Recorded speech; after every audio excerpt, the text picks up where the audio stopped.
VDL horrible scheme back to square one as Boris issued new programme saving English wildlife. Brexit. Britain has banished a disastrous EU scheme and embraced a radical programme which will save English wildlife, it has been claimed. Alex Thompson, a journalist, believes the long-needed move is a genuine Brexit opportunity, if delivered. The journalist said the government plan, paying farmers to protect the country's cherished wildlife, is fantastic in principle. Before the UK left the EU, British farmers were paid around £3 billion annually under the bloc's common agricultural policy, with cash allocated based on the amount of land they farmed.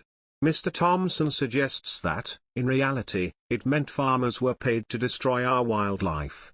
Under a rewilding scheme, farmers will be encouraged to take measures to restore nature, nurture the soil, improve air and water quality, and provide habitats for wildlife.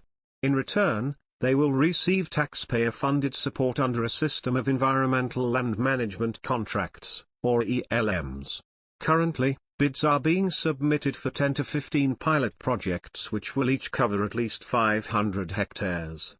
The pilots could involve full rewilding or other forms of management that focus on species recovery and wildlife habitats.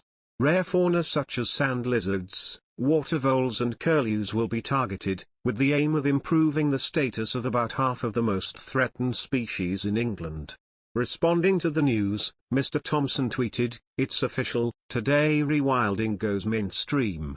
The government is burying the disastrous EU farming subsidies which paid English farmers to destroy our wildlife, instead of payments for wildlife protection.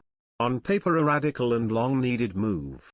So the principles are fantastic, but we need action now, and detail, all sides agree, is lacking here. That said, the concepts are, frankly, fantastic and reward the many farmers already doing this." He added, "Expect rewilding, hedgerow, wetland, peat bog restoration, natural flood management, public good. Most significant reordering of English farming in half a century and a genuine Brexit opportunity, if delivered." George Eustace, the Secretary of State for Environment, Food and Rural Affairs, said it aims for food production to run alongside wildlife and nature protection.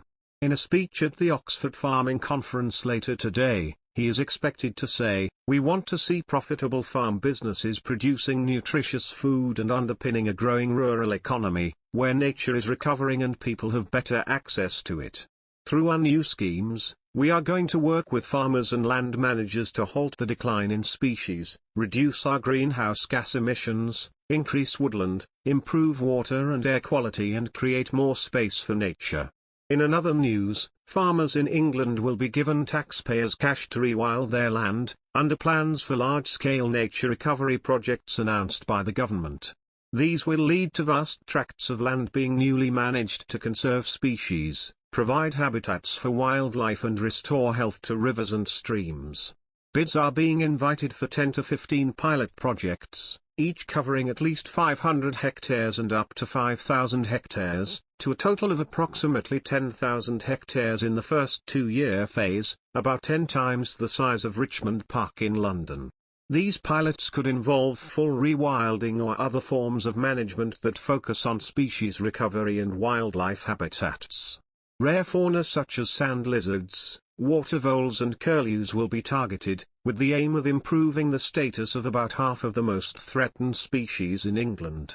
The exact funding has not been disclosed, as bids will be compared to determine value for money before a final decision on which should go ahead is made this summer. However, the total amount available for such schemes is expected to reach £700 million to £800 million a year by 2028. By 2042, the government aims to have up to 300,000 hectares of England covered by such landscape recovery projects, an area roughly the size of Lancashire. Ministers also plan to offer English farmers payments for local nature recovery. The smaller-scale actions taken on their farms could include planting more trees, restoring peatlands or wetlands and leaving space for wildlife habitats.